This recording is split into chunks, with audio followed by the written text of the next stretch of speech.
Tonight, one of the nominations for Best Film Oscar, a TV legend, a top comic, a singing superstar, and one of our greatest directors of spooky suspense films. I see dead people. Don't worry, I'm not talking about you. Not all of you. Let's start the show!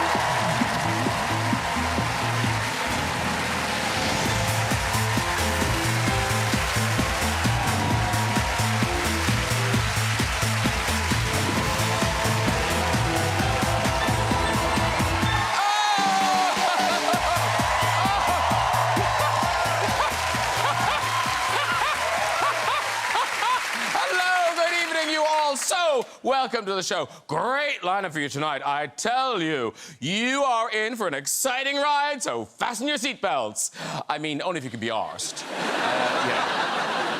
Rishi Sunak got fined this week for not wearing a seatbelt in the back of his car. Come on, it's an easy mistake to make. We've all done it. It's like Tory party chairman Nadeem Sahawi. Yeah, I mean, which of us hasn't forgotten to declare the odd $5 million in our tax return and then had to pay £1 million fine?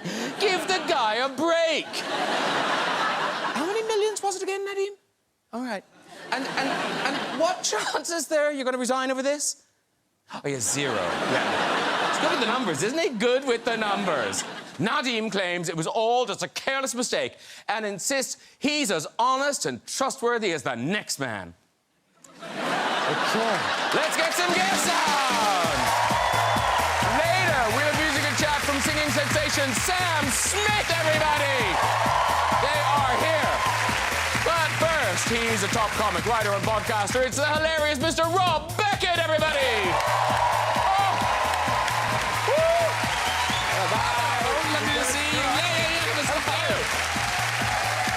He's the award-winning director of Unbreakable, Signs, and the groundbreaking Sixth Sense. It's M. Night Shyamalan!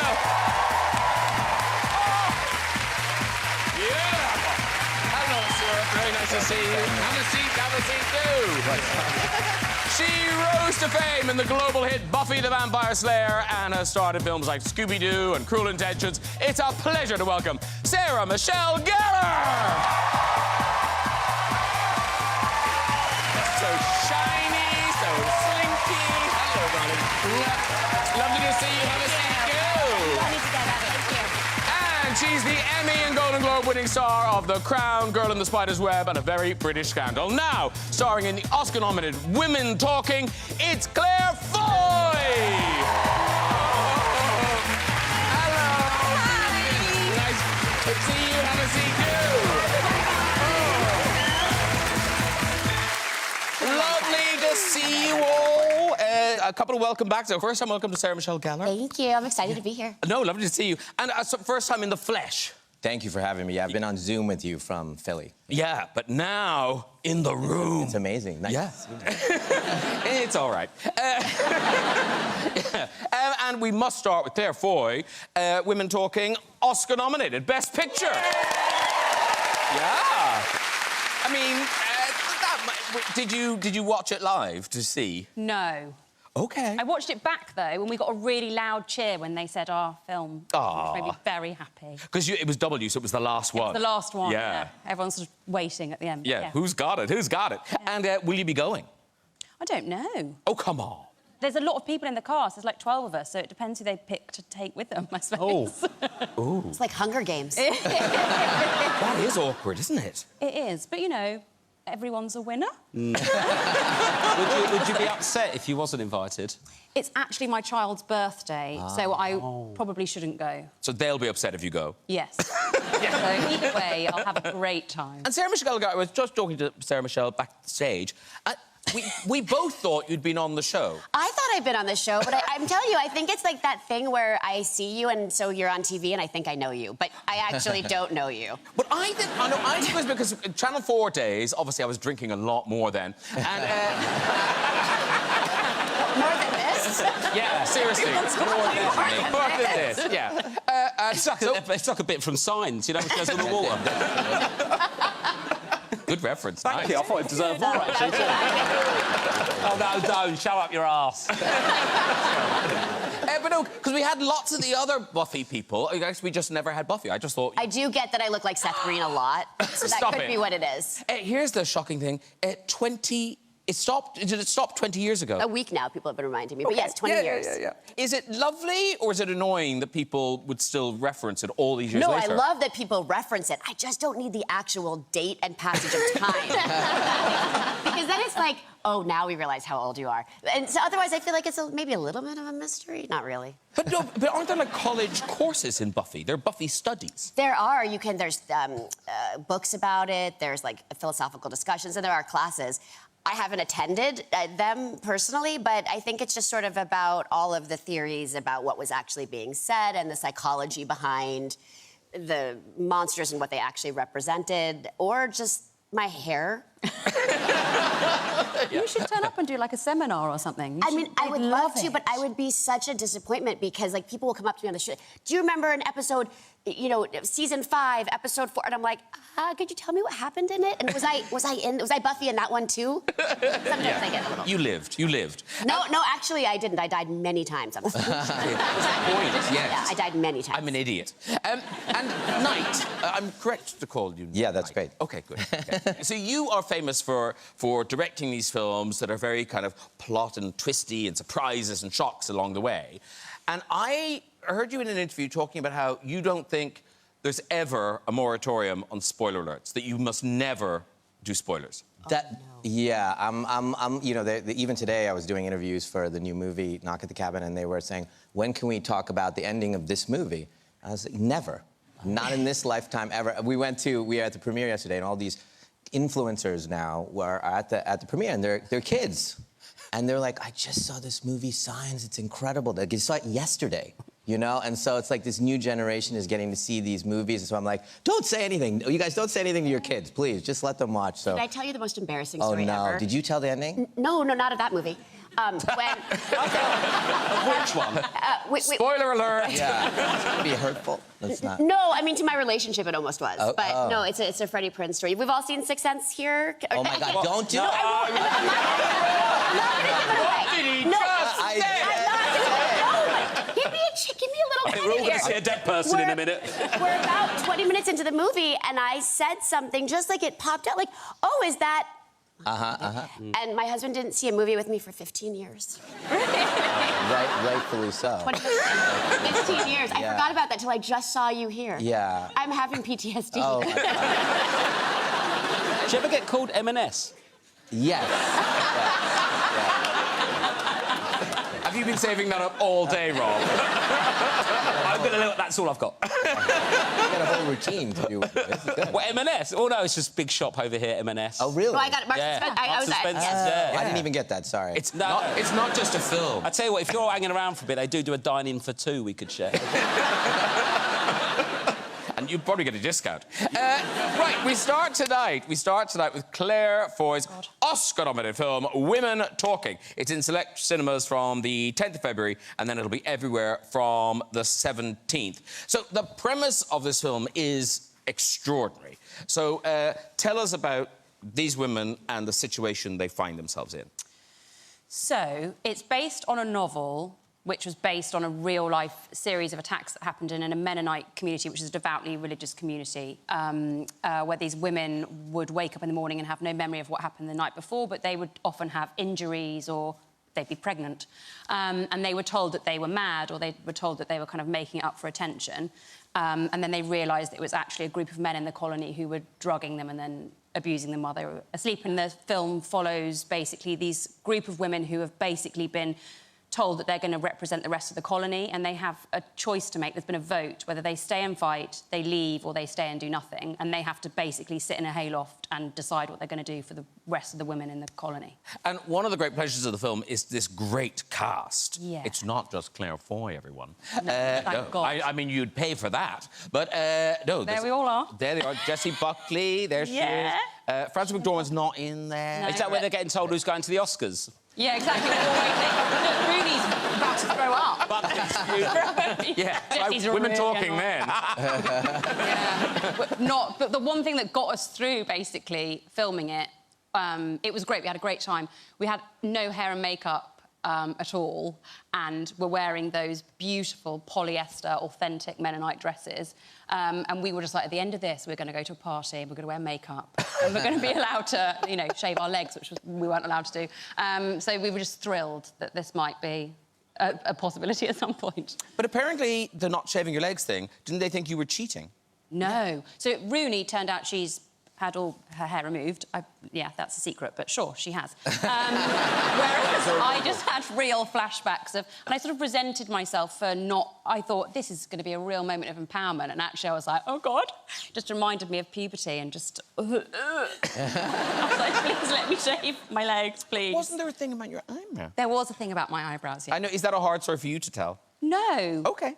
I just think that people think I'm lying.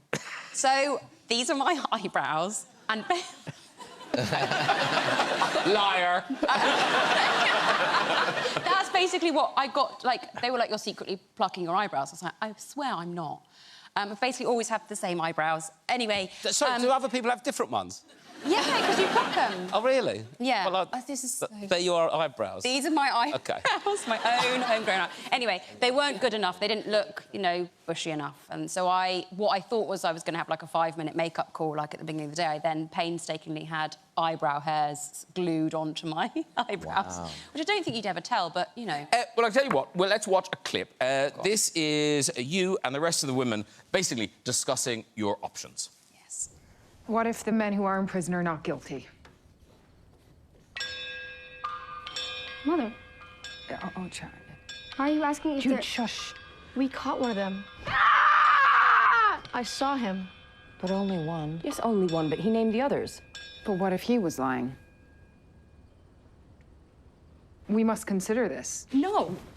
No, that is not our responsibility because we aren't in charge of whether or not they are punished. We know that we've been attacked by men, not by ghosts or Satan, as we were led to believe for so long. We know that we've not imagined these attacks, that we were made unconscious with cow tranquilizer. We know that we are bruised and infected and pregnant and terrified and insane, and some of us are dead. We know that we must protect our children regardless of who is guilty. Oh, was that hell?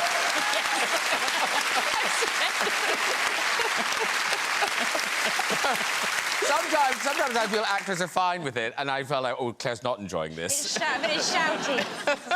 Does that sound familiar to you, Night? Do you ever have to protect actors in situations like that? I mean, you know, my mind as I was watching that, you know, I was trying to get out of director mode as I was watching. I was like, think of something entertaining to say, because all I was doing was seeing it clinically, and I was watching, you know, the concept of doing, you know, multi-character scenes, and for me, you know, I would choose Claire's character as the primary emotion of that scene, even if there's 8 people, and I would emphasize that, and she would see the others through that. So I was curious to see when they went to the other character. That's what my mind was going to that. You know, as they pushed in on her, they're emphasizing her emotion as she's rising in her convictions, and it's straight on rather than on an angle, which is kind of obtuse as she's kind of growing. So I was very curious to see. I'm fascinated. Yeah. Is that how you watch everything? Yeah. That must be hell. Yeah. It's a problem at our house. It's a real issue at our house because I have 3 girls and my wife, and they just want to watch things. And so I'll walk by the TV and Love Island will be on, and I'm like, you're making a choice. Yeah, we are. A really good choice. They won't let me watch stuff with them because I'll wince or I'll have involuntary feelings about things that I can't stop it. So, but I'm trying to enjoy it with them. Please don't show a clip of me. Please, please. There is one coming up. We look forward to that. Break it down, M. Night. Can I be the first guest ever to leave? Come back later, please. On our dating history. Very quickly, Claire, must mention, a lot of people will have last seen you in the latest series of The Crown, in those flashbacks. And I just wonder, are those kind of leftover scenes from when you did it? Just never made it in. It just never made it in? Or do you go back and do it again? No, I go back and do it again. Really? Yeah.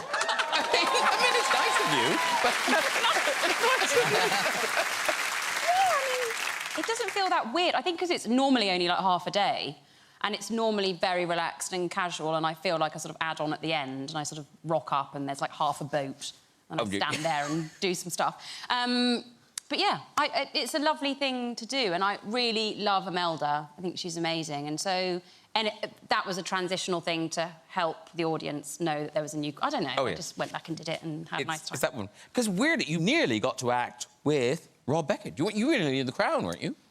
Yes. Who were you going to be? I was supposed to be the... you know, like there was that decorator that broke into the palace? Yeah. And spoke to the Queen. That was me. Really? Well, that's what I auditioned for. Got auditioned 3 times for it, got close night, so if you're interested... Yeah. Well, look, all I'm saying, you love a twist at the end. Imagine if old Bobby B turns up in your next film. Are you into that? I'm into it. Because I'm happy to chat, but I would quite like to get in one of Knight's films. OK. What you got coming up? I know you've got to get... But this is... I don't think we'll see each other again. Did you feel bad? I didn't, actually, because I felt like it's a big show and I thought I'd done well. I got some really good feedback, which I can email you. Yeah. And, yeah, they were so, like, it was great. And actually, I think what they said was actually I was a little bit too muscular. Because the guy, it was a bit thinner, the guy, a bit more, and I'm a bit more, you know, stacked. Yeah, clearly. That would have been amazing if you'd got that, because it was a big... Like, it was the whole... I know, babe, it would have been, wouldn't it? Yeah. No, it was like, for me, because I've done lots of comedy acting, but it was quite a straight role, and the guy was, like, having a bit of a breakdown, so, like, it was weird. I had to properly, like, be serious, and I was like... Because, like, when you do an audition, you sort of go to, like, just a normal office in Soho in London, and you get in, everyone's like, hi, come in, like, you're like a temp in an office job, and they go, right, here we go, and then you start doing it, and then you do the scene, and then they do it all... I mean, I don't know what I'm telling you, you know this. But then you just sort of have to have a breakdown and start crying, doing the scene. Yeah. And I'll do that, and then you just go back on the street. And then you go home. It's mental acting, isn't it? Actors and director involved, yeah. No, yeah, if you're interested, mate, Let's move on, because Sarah Michelle Gellar brings us a new TV thriller. It's called Wolfpack. It is streaming on Paramount Plus from today. Ooh. So this is... oh, there you are. What do you think? What are you thinking, Knight, so far? I'm liking the attitude. Yeah, yeah, it's good, right? Yeah. It's good, yeah. I think you're walking a bit slow, considering what that... She's not afraid of fire. I wouldn't praise for survival. I'd run. She's investigating. I think there's been a fire. See, she's good at what she does. So this is... It's a teen drama, but it has these supernatural elements. Yes, it was in California. We have these big fires, sadly, really way too often. And it was the inspiration from our creator, Jeff Davis, was there was this picture of a school bus on the 405, which is our big freeway, with the fire raging behind. And he just thought, like, how scary would that be to be a bunch of kids on a school bus while this is happening? And what does that do? And on a deeper level, just sort of the idea of fire and what it does both to our environment, what we're doing to the planet, to the animal kingdom. And so that was sort of the jumping off point. It's based on a series of books. So during this fire, a bunch of animals all get loose, and some of these kids on the school bus get bitten. And wouldn't you know it? Oh, yeah. Not a ram. It was not a ram. I come in, I'm the arson investigator. I believe that the fire was caused, obviously, by arson, and I'm trying to figure out who did it. And I won't spoil it. Okay. We've got a clip. Look away, Knight. Oh, God, hold on. I'm ready. Let's have a look at this, Knight. Let's work it out. She's struggling. This is horrible. Stop it. I'm ready. It's my turn. Can I sit? Where's that chair? Can I just be in that chair? No, but it's actually, it's worse if Knight doesn't say it, because he'll be sat there thinking it. This is you, as Christian Ramsey investigating the cause of the forest fire. Go! Hold on. Everett, do you remember the first part of our conversation? The part about you not lying? Do you need me to repeat that? Because I'd really appreciate it if you stop with the goddamn lies. Everett, when I called you, I told you that our list of suspects included everyone who was on that bus with you. Because arsonists like to watch their fires. That's right. Arson is the crime. The behavior of fire setting, though, is more often a mental health issue. Do you know that most arsonists set their first fire before the age of 18? You think I set the fire? I hope not. You seem like a good kid to me. Okay. It's amazing what they can do with digital effects now. Those are my... Oh, and those aren't my eyebrows either. They're not my eyebrows either. Knight seemed quite impressed. You did wonderfully. Thank you. It was amazing. So, I noticed you're a producer on this. Is that a nominal thing, or are you actually... It's not a nominal thing. I'm just in it for the money, guys. I'll take the credit. I thought I got an office, and no, that was really important. It was important for me on many levels. It was important because so often, and I mean, I'm sure as a director you feel this too, but you know, you have this project that's the reason you want to do it, and I'm sure you've had it, and probably you've had it too with comedy specials, where you want to make something and you think you're making it, but everybody puts their hand in it, and everyone has opinions, and studios and executives, and all of a sudden it's not the project you wanted to sign on to, and so. By executive producing, I can really protect the material, but also more than that, I can protect the cast. And I came up in Hollywood in a time, and it's still not perfect, but it was much more difficult for young actors, and actresses specifically, but actors too. And I think it's not just in Hollywood. When you're new in a job, you are told to stand there, do their job, or you can be replaced. And having an opinion or having feelings is not encouraged. And I want to work in an environment where if something feels unsafe or uncomfortable, that you have a person to speak up to and you can feel safer on a set. And you talk about being a young actor, working a young actor in Hollywood, and I didn't realize how young. You were tiny. I was 5. Yeah, I was eating in a restaurant, and I was on a play date, and this agent came up and said, do you want to be on TV? And I was like, well, yeah, here's my phone number, 212. I rattled it off, and about a week later, my mother got a phone call, and she's like, what did you do? I was like, oh, I'm going to be on TV. And she didn't even know if it was real, but it turned out it was. I love this. We've got, this must be one of your early headshots. This is so adorable. Hire her. Yeah, right? Wow. What happened to that? She's up for the part of Annie Hall. Yeah, played by Faye Dunaway. It's very Faye Dunaway as well. I know, right? You got a number out of 5. I did. I just learned it. I was very proud. And mind you, it was a landline, and you had to, like, dial. It was rotary when I was a child. Like, we're lucky we had phones, okay? And one of your first big gigs, and it must have been exciting, because I think it was a series of commercials you did. Yes, I did a series of commercials for Burger King, and it was the first commercial. Now we take it for granted that you always say another company's name in a commercial, but it was the first time that Burger King called out McDonald's for something. But they did it with a cute 5-year-old saying the lines, thinking, oh, McDonald's can't get mad at a 5-year-old. They turned around, they sued the advertising company, Burger King, and me. So at 5 years old, when you're growing up in New York City, do you know where all the kids have their 5th birthday parties? At McDonald's. Guess who couldn't go to any parties at 5? Me, yeah. Oh my God, you got Did you have to put on your beret and go to court? I had to get deposed. By the way, I put my beret on to get deposed. Yeah. Deposed? And I didn't know what the word was. Yeah. True story. And they actually, interestingly enough, that is also a college course. When you're studying advertising, they actually reference that case. It's like McDonald's versus J. Walter Thompson and Burger. I'm probably going to get sued for telling this story. And it's back. And so you've been an actor all your life. You're married to an actor, Freddie Prinze Jr., you mentioned. And so your kids, are they starting to kind of go, oh, we'd like to do it too? Luckily, my son has 0 interest. I mean, none, but my daughter is sadly, and I say this sadly, starting to really be interested. But we're trying to put the kibosh on it. I'm really trying to convince her to do something else. Can't get a job at McDonald's, though, can she? Because Claire, your daughter, has she seen your stuff? No. Okay. Well, I haven't done anything child-friendly. Yeah. Well, that's how I feel. That's a bit heavy for the first one, isn't it? Yeah. Come and watch Mummy at work. So, Mommy got Bit heavy coming. But she must see your picture on TV and stuff. She has discovered that you can have my face as a person on Netflix. Oh, for like your avatar. Oh, yeah. Yeah. Stop it. That's amazing. And so I didn't know that she'd done this. And I turned on Netflix, like she'd gone to bed and I turned it on. And there's my face, but she called it nincompoop. Like... And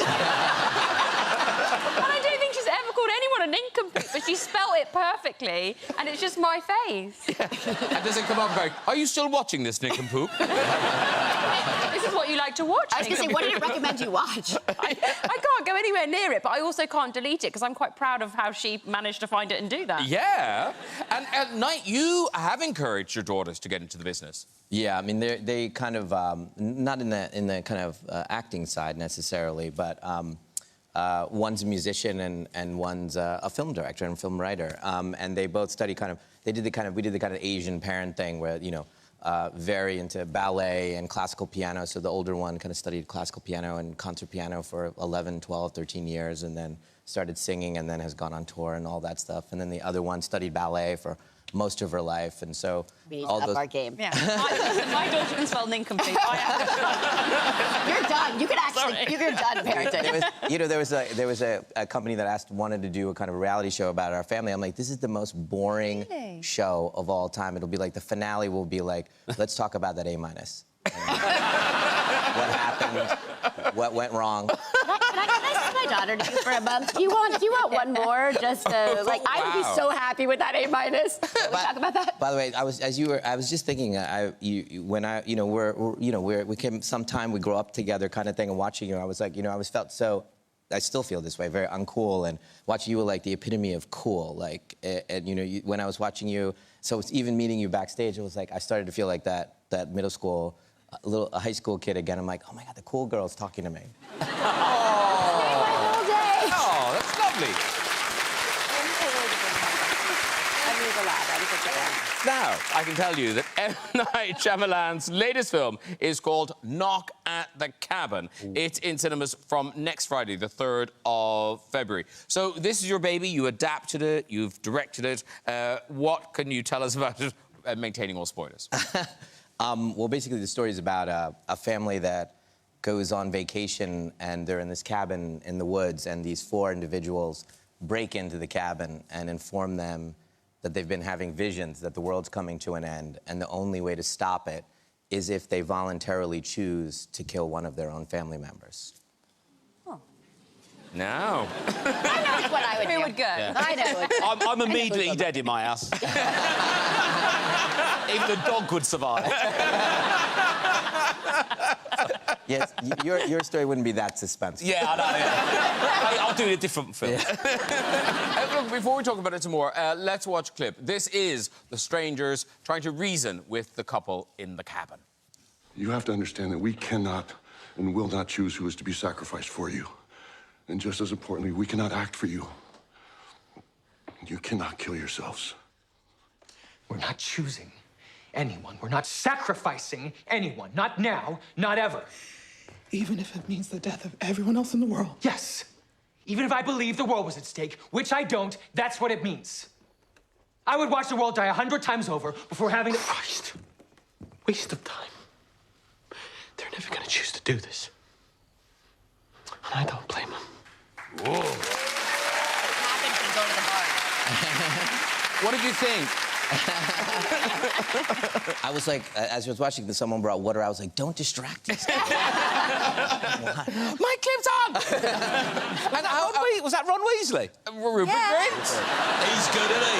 Yeah. Well, no, it took me ages to realise it was him. That's a good actor when that happens, isn't it? Yeah. But it's sweet, because you've worked with Rupert a lot, because he's in your Apple TV Plus series. Yeah, I have a show on Apple called Servant, and Rupert's been, in Philadelphia shooting that for 5 years with us, and then we hiatused in the last season to do the movie, so he came over and did his part in the movie. We love Rupert, and actually the whole cast is really great, and it's such intense material for these actors. Yeah, I mean, it was very much like a play. It was seven actors, and I shoot in order, and everything is very organized, and we do rehearsals like a play for weeks, and then I walk the actors through like a wall of like the intention of it, like almost like choreography a little bit, like dance choreography a bit. So everyone's moving towards the same kind of emotional intent as we're making this 3-dimensional art form. And of course, there's the actors that we saw there, but there's another actor in the film, I noticed. Is that right? Is that right? You might see me. I did see you. You're in all your movies, aren't you? No, not all of them. Sometimes they're just impossible to put an Indian guy in there, so I just... Sometimes. But this idea of you doing cameos in your films, did the first time, was it an accident, or did you just kind of think, when I direct films, I'm going to be in them? No.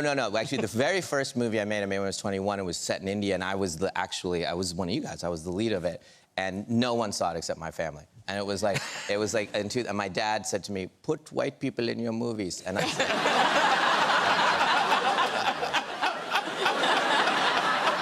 And then, boom, Sixth Sense. Yeah. What do you listen to? Are we allowed to say what you play in Sixth Sense?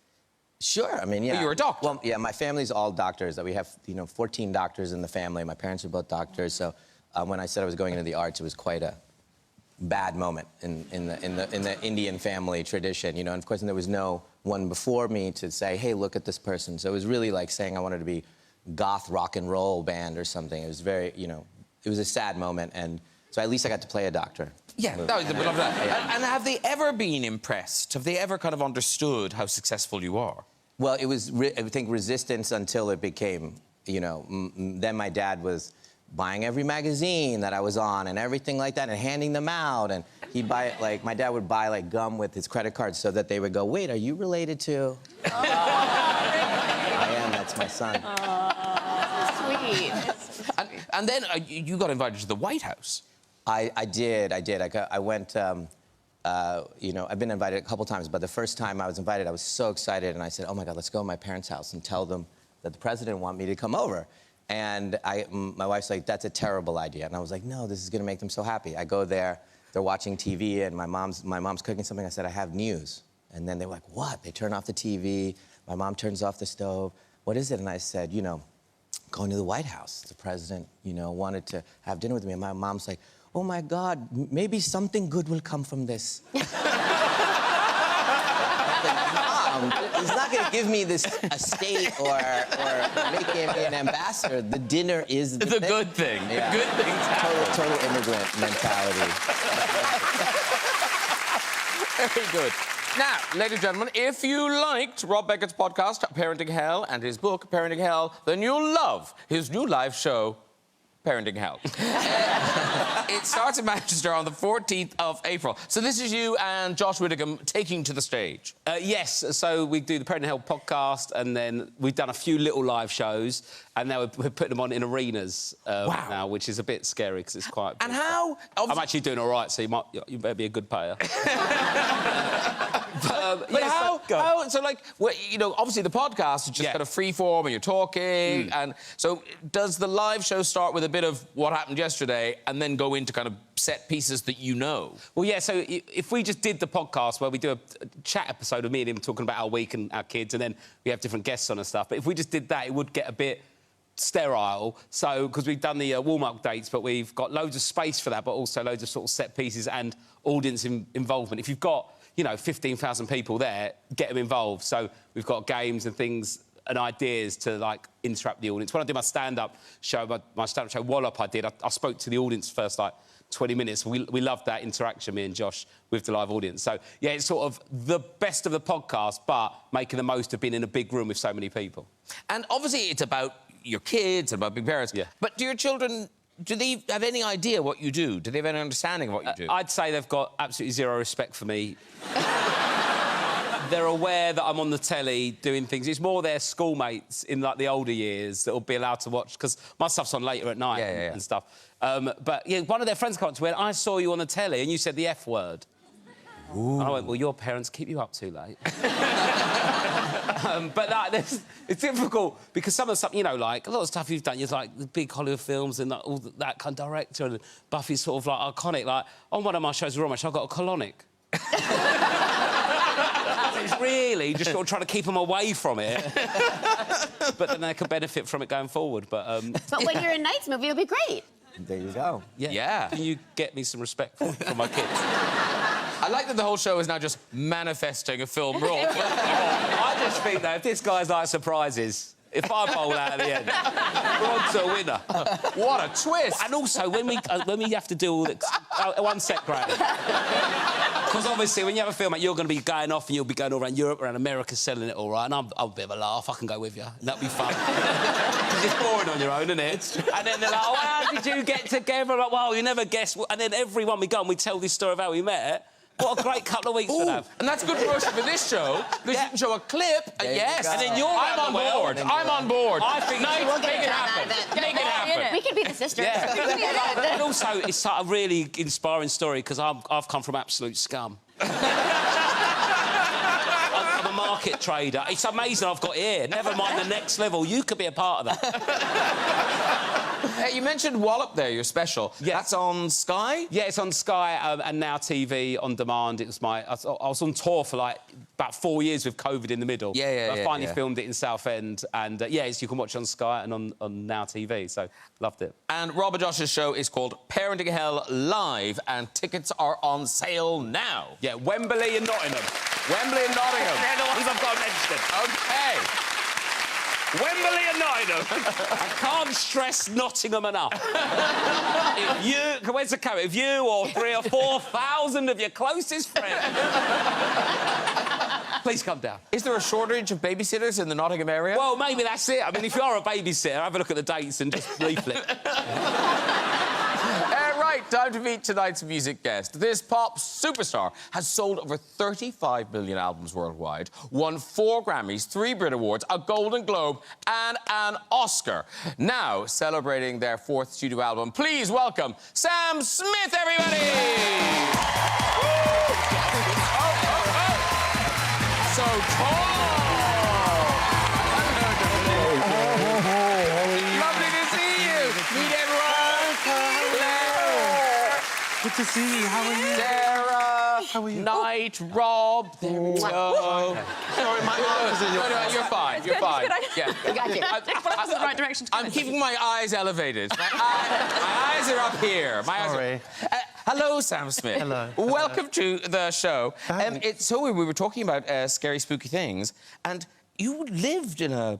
Was it a haunted house? No, it's my house, and and it was haunted. It's like my first ever house, and there was a ghost, and we became friends.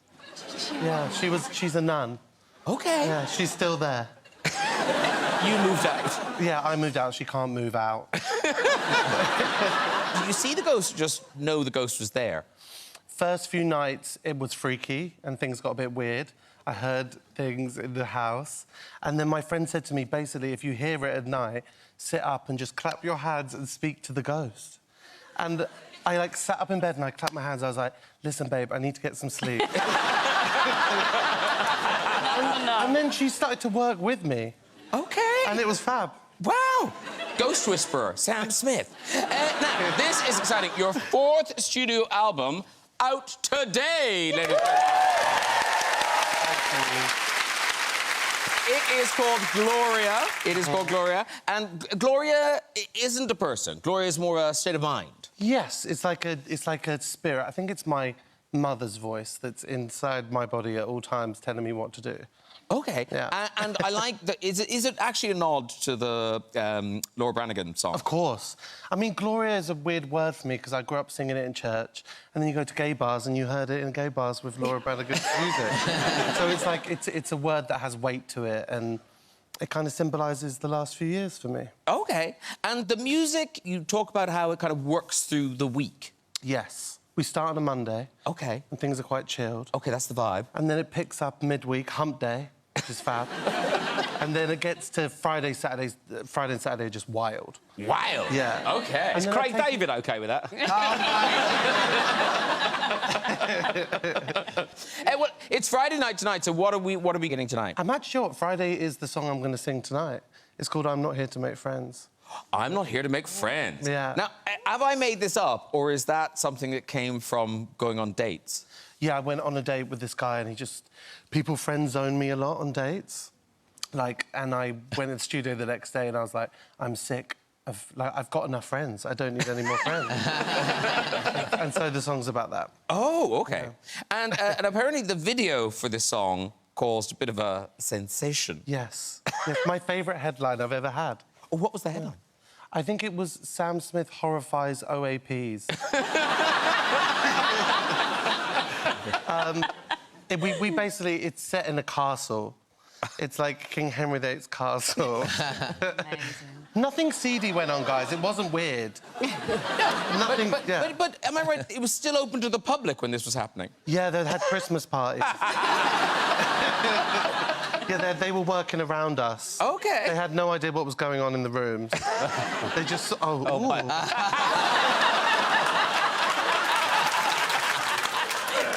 walking into that after a couple of sherries. I love it. National Trust members. My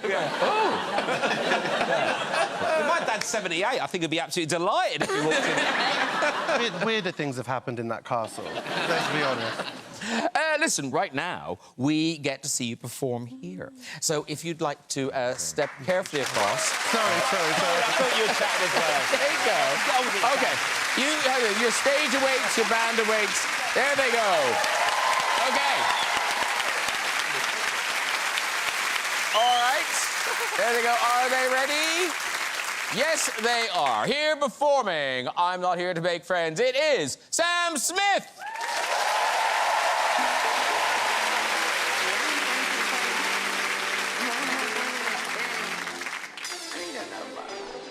Everybody's looking for somebody to take home.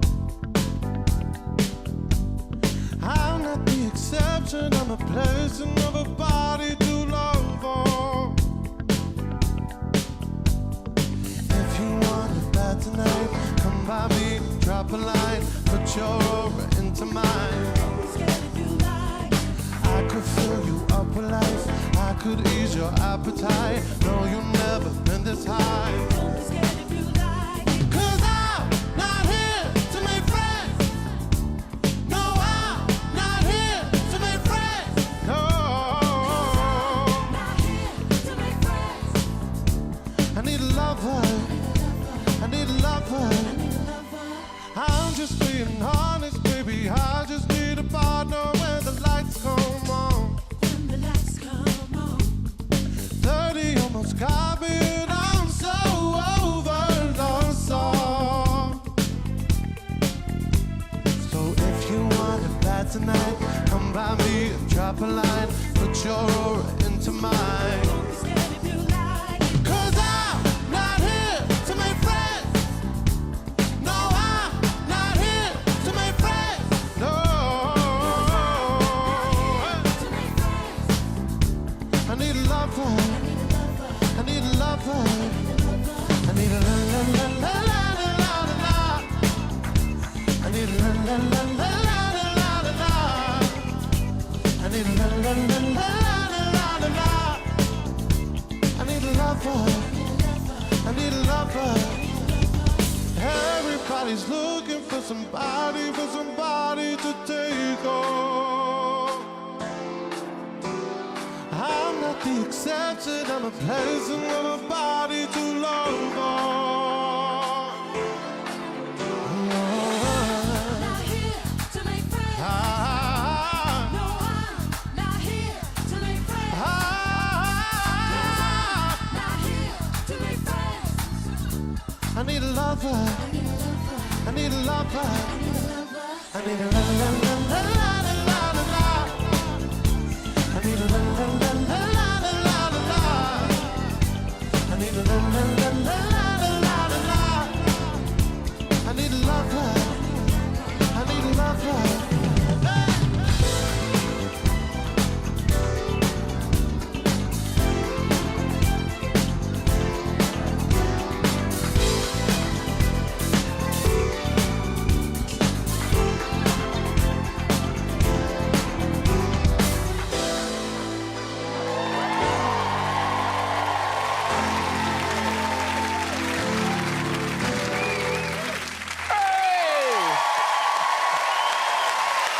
That is your Friday song, Sam Smith and their band, the backing vocals.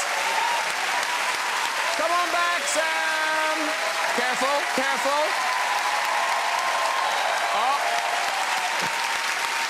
Work it, work it. Up you come. You're at this end now. Of the next How great was that?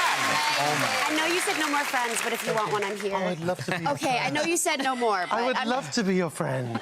That voice, your voice is getting better, I think. Oh, gorgeous. thank you. Really, really, really lovely. you. That song is, of course, off the album that is out today. And must mention the tour, Gloria, the tour. That begins in Sheffield on the 12th of April. Let's go to the UK, Ireland, Europe. Tickets on sale now. And our good friend Kat Burns, who was here last week. She's the best. She's great, She's isn't she? honestly incredible. It's going to be such a good show. and Sheffield is the most glamorous place to start. Yeah, of course. It'll be fabulous. Yes. It will. It really will. It will. Sam, I don't want to make it awkward, but when I finish the parenting podcast, I do the nipple tassels as well. Oh, I just want you to know before you hear it from anyone else. I had thought of it before I saw you do it. So I don't want to feel like I'm stepping on your toes or anything. Is that right? You're the OG. Oh, toe talks.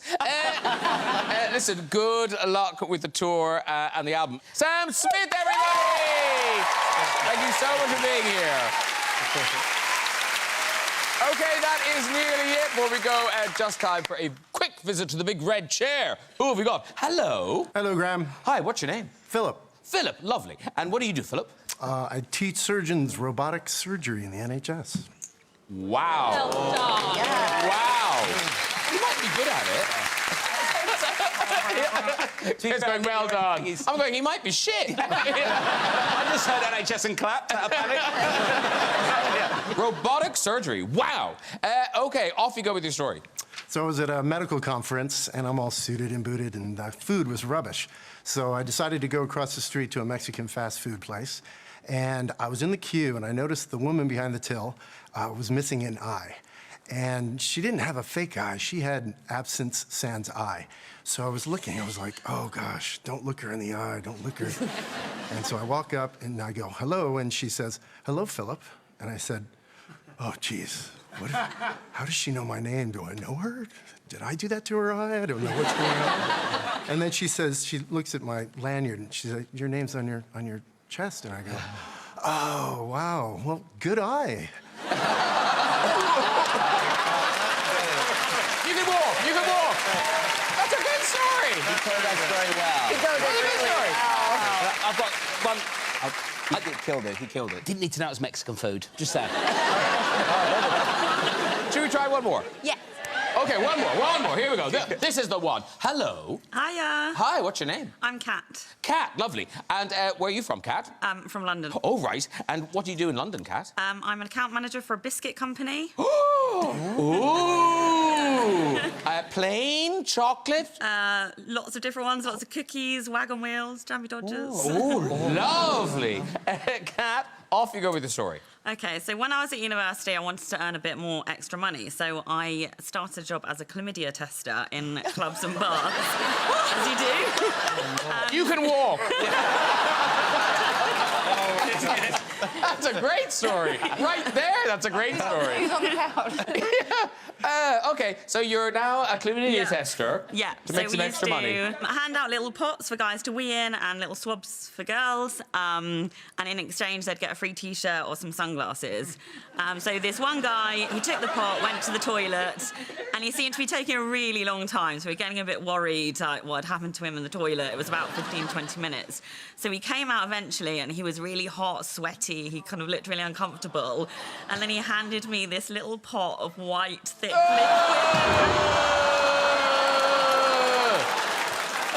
I wonder if you got a T-shirt or sunglasses. I hope he got something else. In my defence, the instructions were not clear. OK, that really is all we've got time for. If you'd like to go in the red chair yourself and tell your story, you can contact us via our website at this very address. Please say a huge thank you to all of my guests tonight. Sam Smith! Rob Beckett! Emma Chemalan! Sarah Michelle Gellar! And Claire Foy! Join me next week with singer Mimi Webb, dancer Ashley Banjo, actor Jack Loudon, and not one but two Oscar nominees, Elvis star Austin Butler and Hollywood legend Michelle Yeoh. I'll see you then. Good night, bye.